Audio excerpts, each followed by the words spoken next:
आज हमारे देश में पिछड़े, दलित, अल्पसंख्यक समुदाय को किस तरह अपने संवैधानिक अधिकारों और आज़ादियों की हिफाजत के लिए हर रोज़ मुश्किलों का सामना करना पड़ रहा है। Doctor B.R. अम्बेडकर के कथन से अपनी बात रखना चाहती हूँ। उन्होंने कहा था, मुझे अपने भारतवर्ष पर फक्र है कि जिसके पास ऐसा संविधान है जो लोकतंत्र, समाजवाद और सेक्युलरिज्म को संजोता है। लेकिन आज ऐसा लगता है जैसे संविधान की किताब तो है, पर इसे चलाने वालों का ईमान गुम हो गया है। आज हिंदुस्तान में हर वर्ग को किसी न किसी चुनौती का सामना करना पड़ रहा है, मगर अल्पसंख्यक, खासतौर पर मुसलमानों पर जो कहर टूटा है वो किसी से छुपा नहीं है। ये लोग सिर्फ अपने मजहबी पहचान की वजह से निशाने पर हैं। संविधान का अनुच्छेद 15 कहता है कि किसी भी नागरिक के साथ धर्म, जाति या किसी और वजह से भेदभाव नहीं होना चाहिए, लेकिन हकीकत इसके उलट है। हालात इस कदर बिगड़ चुके हैं कि hate speech, mob lynching, bulldozer द्वारा घरों को गिराने की घटनाएं आम हो गई हैं, खास तौर पर उत्तर प्रदेश में, जहां ऐसा लगता है जैसे कानून के नाम पर जंगल राज चल रहा हो। संभल में जो हुआ वो सबके सामने है।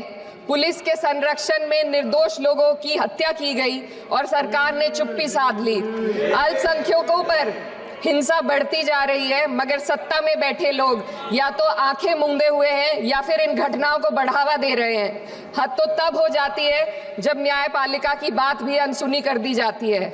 सुप्रीम कोर्ट ने मॉब लिंचिंग पर 11 सूत्रीय निर्देश जारी किए थे। इसमें साफ कहा गया था कि राज्य सरकारें और पुलिस इस तरह की घटनाओं को रोकने और दोषियों पर सख्त कार्रवाई करने के लिए जिम्मेदार हैं, लेकिन आज भी इन निर्देशों पर अमल नहीं हो रहा है। हाल ये है कि मॉब लिंचिंग को रोकने की बजाय सत्ता में बैठे लोग आग में घी डालने का काम कर रहे हैं। उनकी जुबान से ऐसी बातें निकलती हैं जो नफरत को और बढ़ावा देती है।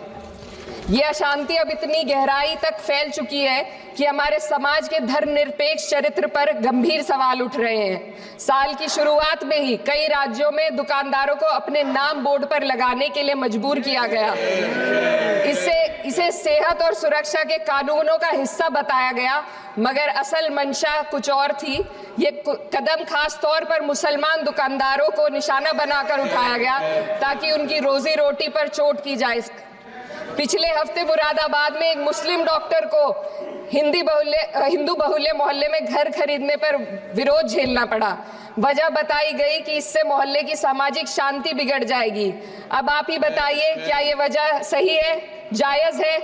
असल में ये छोटी बड़ी घटनाएं इस बात का सबूत है कि सांप्रदायिकता को बढ़ावा देने वाले बयान और नीतियां हमारे समाज को अंदर से खोखला कर रही है।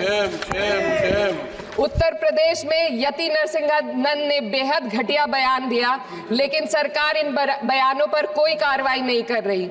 हेट स्पीच न केवल जनमानस के विचारों को प्रदूषित करती है, बल्कि इससे अब संवैधानिक पदों पर बैठे लोगों को भी प्रभावित कर दिया है। अभी हाल ही में माननीय उच्च न्यायालय इलाहाबाद के माननीय न्यायाधीश ने ऐसे बयान दिए जिसका संज्ञान खुद सुप्रीम कोर्ट को लेना पड़ा। संविधान के अनुच्छेद 29 और 30 ने अल्पसंख्यकों को उनके मजहबी और सांस्कृतिक हक दिए हैं ताकि वो अपनी पहचान को बचा सके और अपने संस्थान चला सके, लेकिन आज उन्हीं हकों पर हर तरफ से चोट की जा रही है। वक्फ जैसे बिल लाकर उनके धार्मिक अधिकारों को छीनने की कोशिश की जा रही है। आज अल्पसंख्यक समुदाय को संविधान द्वारा दिए गए अपने बुनियादी अधिकार पाने के लिए लंबी लड़ाई लड़नी पड़ रही है। ऐसे कई मामले अदालत ने न्याय देकर संविधान की रक्षा की है, लेकिन अदालती प्रक्रिया में जो समय लगता है उसकी वजह से देश के सामाजिक ताने बाने को भारी नुकसान उठाना पड़ता है। मिसाल के तौर पर इलाहाबाद हाई कोर्ट ने 2004 के मदरसा एक्ट को रद्द कर दिया था, जिससे मदरसों के संचालन पर सवाल उठे।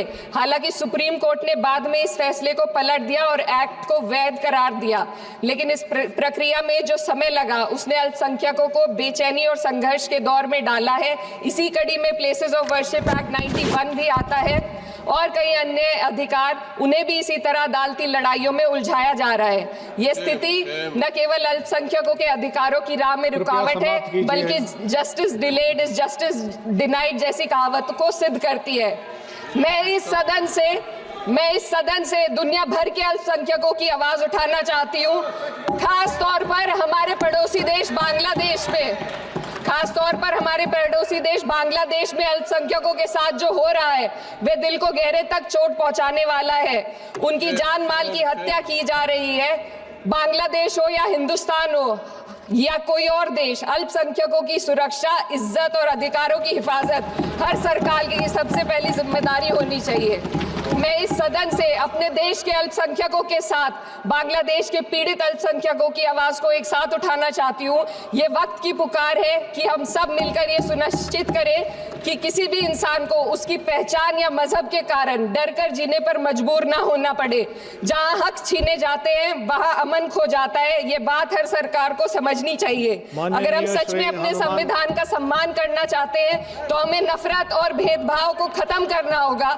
हमें ये दिखाना होगा कि ये मुल्क हर वर्ग, हर जाति, हर धर्म और हर समुदाय का है, और जब तक ऐसा नहीं होगा तब तक संविधान की आत्मा सिसकती रहेगी। सर, अपनी बात को खत्म करते हुए मैं एक शेर अर्ज करना चाहती हूँ। ये दाग दाग उजाला, ये शब गजीदा शहर, वो इंतजार था जिसका, ये वो शहर तो नहीं। लेकिन अगर इस सदन में बैठे हम सभी सदस्य ये ठान ले कि हमें संविधान के मूल्यों को लागू करना है और उसे लागू करने का प्रयास करें, तो वह सुबह जरूर आएगी जिसके लिए लाखों भारतवासियों ने अपने जानों की कुर्बानी दी।